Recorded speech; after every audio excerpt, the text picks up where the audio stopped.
મહાઠગ ભૂપેન્દ્રસિંહ ઝાલાની આગોતરા જામીન અરજી ઉપર આજે સુનાવણી। બીઝેડ ગ્રુપના ભૂપેન્દ્રસિંહ ઝાલાએ ધરપકડથી બચવા માટે આગોતરા જામીન અરજી કરી હતી।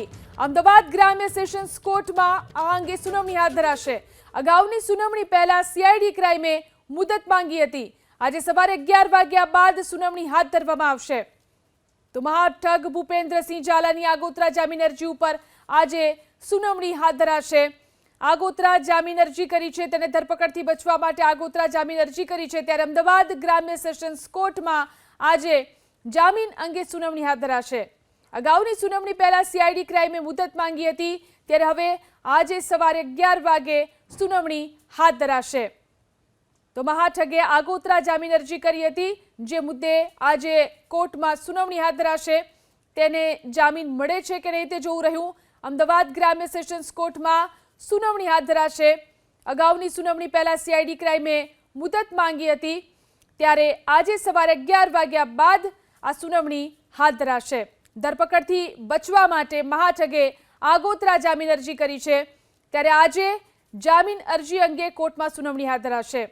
પહેલા 6ઠી તારીખે સુનાવણી હાથ ધરાવવાની હતી, પરંતુ સુનાવણી પહેલા સીઆઈડી ક્રાઇમે મુદત માંગી હતી, ત્યારે હવે આજે આ અંગે સુનાવણી હાથ ધરાશે।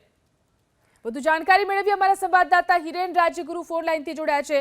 જી હિરેન, મહાઠગે ધરપકડથી બચવા માટે જામીન અરજી કરી છે, આજે સુનાવણી, શું વધુ વિગત? ભૂપેન્દ્રસિંહ ઝાલાની company BZ financial service limited અને તેને સંલગ્ન અન્ય કંપનીઓ મળીને કુલ 5 ફરિયાદ દાખલ અત્યાર સુધીમાં થઈ ચૂકી છે।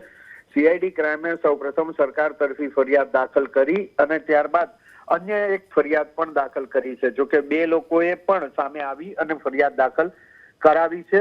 ત્યારે ધરપકડથી બચવા ભૂપેન્દ્રસિંહ ઝાલાએ આગોતરા જામીન અરજી કરી છે અને આ આગોતરા જામીન અરજી અમદાવાદ ગ્રામ્ય સેશન્સ કોર્ટની અંદર કરી છે।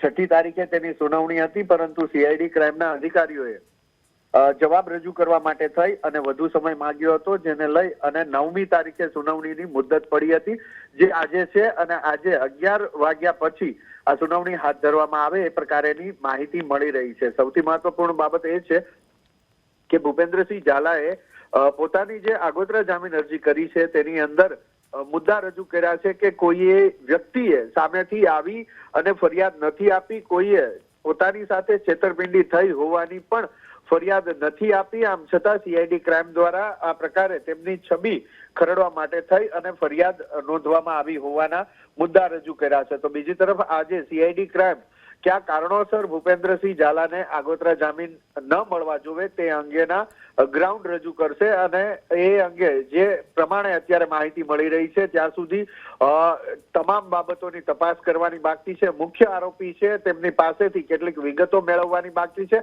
આ તમામ પ્રકારના ગ્રાઉન્ડ રજૂ કરી અને તેની અંદર સૌથી મજબૂત જે કડી છે કે અત્યાર સુધી જે નિવેદન લેવાયા છે એ લોકોના નિવેદન પણ એફિડેવિટની અંદર સીઆઈડી ક્રાઇમ મૂકશે। જે ફરિયાદમાં 2 લોકો દ્વારા ફરિયાદ નોંધવામાં આવી છે એ પણ રજૂ કરશે અને એ દલીલ પણ કરશે કે આ 2 લોકો છે સીઆઈડી ક્રાઇમ સિવાય, એટલે કે સરકાર તરફી જે ફરિયાદ નોંધાણી છે એ સિવાય આ સામાન્ય લોકોએ પણ ફરિયાદ કરી છે, જેને લઈ અને કેટલા લોકો સાથે રોકાણ કરાવ્યું હતું, છેતરપિંડી કરી હતી, કુલ કેટલા રૂપિયાનું રોકાણ કર્યું છે, આ તમામ બાબતો મેળવવાની બાકી છે, જેના કારણે ભૂપેન્દ્રસિંહ ઝાલાને જામીન ન અપાય એ પ્રકારેની દલીલ રજૂ કરી શકે છે અને દલીલના અંતે કોર્ટ સુનાવણી હાથ ધરે એ પ્રકારેની માહિતી હાલ મળી રહી છે। 11 વાગ્યા પછી આ સુનાવણી અમદાવાદ ગ્રામ્ય સેશન્સ કોર્ટની અંદર હાથ ધરાય તે પ્રકારેની માહિતી હાલ મળી રહી છે।